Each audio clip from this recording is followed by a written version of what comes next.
Hello students, today we will discuss the graphic method of a correlation. तो इससे पहले अपन ने जो पिछली वीडियो थी वो उस वीडियो में हमने किया था कि सहसंबंध निकालने के जो स्कैटर डायग्राम मेथड था। अब स्कैटर डायग्राम मेथड और जो ग्राफ मेथड है वो दोनों एक दूसरे से अलग कैसे है, सबसे पहले हम ये जानेंगे। जो हमने स्कैटर डायग्राम मेथड किया था उसमें हमने ओ एक्स अक्ष पर एक चर लिया था और ओ वाई पर दूसरे चर को लिया था और फिर उन दोनों चरों से संबंधित बिंदुओं को हमने वहाँ पर जो है पुट किया और उसके आधार पर हमने जो कोरिलेशन का पता लगाया। लेकिन जब हम ग्राफिक विधि का प्रयोग करते हैं तो इसमें ओ एक्स अक्ष पर हम किसी भी चर को नहीं लेते, बल्कि ओ एक्स अक्ष के ऊपर हमें जो इकाई दे रखी है, जिस इकाई के आधार पर चरों को मापा गया है, चाहे वो कोई समय हो, चाहे कोई स्थान हो या कोई संख्या दी गई हो, उसको लिया जाता है। और ओ वाई अक्ष के ऊपर हम जो है उन वेरिएबल्स को लेते हैं जिन वेरिएबल के बीच में हमें कोरिलेशन निकालना होता है। तो फिर जो हमें विभिन्न चर दे रखे हैं उन चरों के जो मूल्यों के आधार पर ग्राफ पेपर के ऊपर एक वक्र तैयार करते हैं और उन वक्रों के आधार पर हम पता लगाते हैं कि उनके बीच में कोरिलेशन है या नहीं है, और अगर कोरिलेशन है तो क्या पॉजिटिव है या नेगेटिव है। तो सबसे पहले हम इसमें करते हैं पॉजिटिव कोरिलेशन। जब दो चरों के बीच में सहसंबंध होता है और उसमें अगर दोनों ही जो वक्र रेखाएं होती है एक ही दिशा में मूव करती है, अगर ऊपर की तरफ जाती है तो दोनों जाएंगी और अगर नीचे की तरफ आती है तो दोनों एक साथ नीचे की तरफ आएंगी। तो जब समान दिशा के अंदर वक्र रेखाओं में मूवमेंट पाया जाता है तो उसको हम पॉजिटिव कोरिलेशन कहते हैं। तो इसका एक डायग्राम दे रखा है। इस डायग्राम में आप सबसे पहले नीचे देखो एक टेबल बनी हुई है। तो टेबल में जो है ओ एक्स जो हमने वक्र बनाया है उस वक्र में ओ एक्स अक्ष के ऊपर हमने समय को लिया है 2009 से लेकर के 2014 तक। फिर उसके बाद ओ वाई के ऊपर हमने एक्स और वाई चर की वैल्यूज़ को लिया है। तो सबसे पहले आप आएंगे इसमें जो है प्रोडक्शन का जो है डायग्राम बनाते हैं। आप 2009 के अंदर प्रोडक्शन देखो 46, तो पहला बिंदु अपना 46 से 2009 के बिल्कुल ऊपर की तरफ प्रोडक्शन जो गहरी ग्रीन लाइन से दिखाया गया है। 2010 के अंदर आप देखो प्रोडक्शन 48, तो हमने 48 के ऊपर एक पॉइंट बना लिया। इसी प्रकार से 2011 के अंदर जो प्रोडक्शन की वैल्यू है वो 58 है।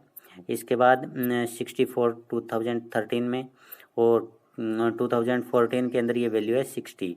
तो इस प्रकार इन सभी बिंदुओं को जब हम मिलाते हैं तो हमारे पास में एक वक्र रेखा आती है प्रोडक्शन की, जो बिल्कुल ग्रीन लाइन आप सामने देख रहे हो। इसी प्रकार से कंजप्शन के भी हमारे पास में डाटा है। 2009 के अंदर कंजप्शन जो था वो 40 था और 2011 के 10 के अंदर कंजप्शन बढ़ करके 42 हो गया।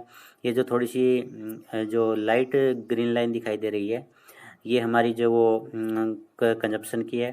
तो इस प्रकार हम कंजप्शन के सारे पॉइंट को लेकर के जब मिलाते हैं तो हमारे पास में कंजप्शन का भी एक ग्राफ आ जाता है। और जब हम दोनों ग्राफों को देखेंगे तो हम पाएंगे कि अगर प्रोडक्शन बढ़ रहा है तो उसी समय कंजप्शन भी बढ़ रहा है। जैसे 2009 से 10, 10 से 11, 11 से 12, 12 से 13। और जब 2013 से लेकर के 14 में प्रोडक्शन में कमी आई तो आप देखो जो लाइट ग्रीन लाइन है जो कि कंजप्शन की है वो भी नीचे की तरफ मूव कर रही है। तो इसका मतलब जब दोनों ही दिशाओं में जब दोनों ही वक्र एक ही दिशा में मूव कर रहे हैं तो उस समय हमारा जो कोरिलेशन है वो पॉजिटिव होता है। तो ये जो दोनों लाइनें हैं ये हमें पॉजिटिव कोरिलेशन को दिखाती है। नेक्स्ट इसके बाद आता है नेगेटिव कोरिलेशन। नेगेटिव कोरिलेशन जो होता है बिल्कुल पॉजिटिव कोरिलेशन का ऑपोजिट होता है। यानी नेगेटिव कोरिलेशन के अंदर हमारे जो वक्र रेखाएं होती है वक्र रेखाएं एक दूसरे की विपरीत दिशा में मूव करती हैं।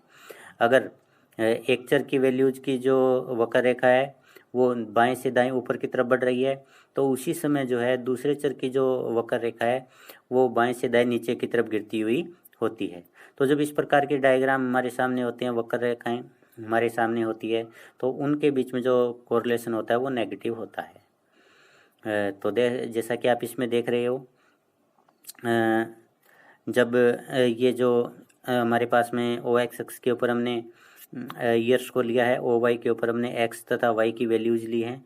तो इसमें आप देखो कि ये जो रेखाएं हैं 2009 से लेकर के 14 तक के हमारे पास में जो डाटा है उसकी अगर आप वैल्यूज को पुट करते हुए बिंदु बनाते हैं एक्स और वाई के और उसके बाद उनको मिला देते हैं तो हमारे पास में दो वक्र रेखाएं आती है।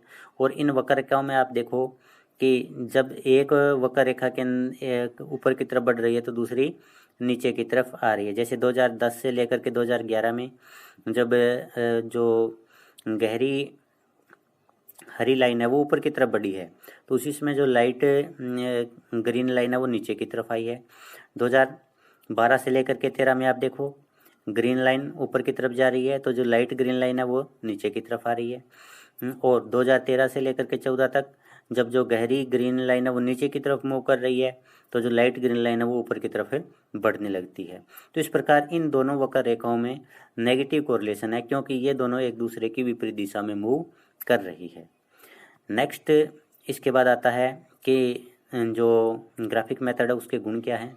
सबसे पहला गुण यह संबंध को दिखाने का एक बहुत ही आसान तरीका है। दूसरा, इसमें बनाने में समय बहुत ही कम लगता है, यानी बहुत ही थोड़े समय में हम बिना किसी कैलकुलेशन के कोरिलेशन के बारे में पता लगा सकते हैं। रेखा चित्रीय प्रस्तुतिकरण होने के कारण ये काफ़ी आकर्षक लगता है। नेक्स्ट, देखते ही पता चल जाता है कि दो चरों के बीच में कोरिलेशन है या नहीं है।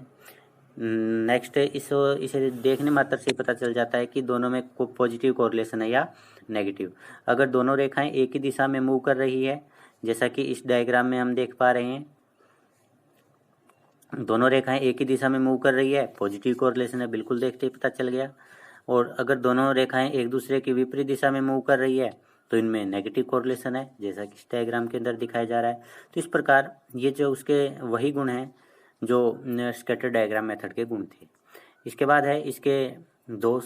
इसका सबसे बड़ा दोष वही है जो स्कैटर डायग्राम का दोष था कि इसमें हमें केवल कोरिलेशन की दिशा के बारे में पता चलता है, कोरिलेशन की मात्रा के बारे में इसमें पता नहीं चलता। यानी हमें केवल ये पता चलेगा कि इन दो जो चर हैं उनमें पॉजिटिव कोरिलेशन है या नेगेटिव कोरिलेशन है। अगर पॉजिटिव है तो उसकी डिग्री क्या है, मात्रा क्या है, इसके बारे में पता नहीं चलता। और अगर नेगेटिव कोरिलेशन है तो उसकी डिग्री या मात्रा क्या है उसके बारे में भी हमें पता नहीं चलता। तो ये इसका एक बहुत बड़ा दोष है। Thank you.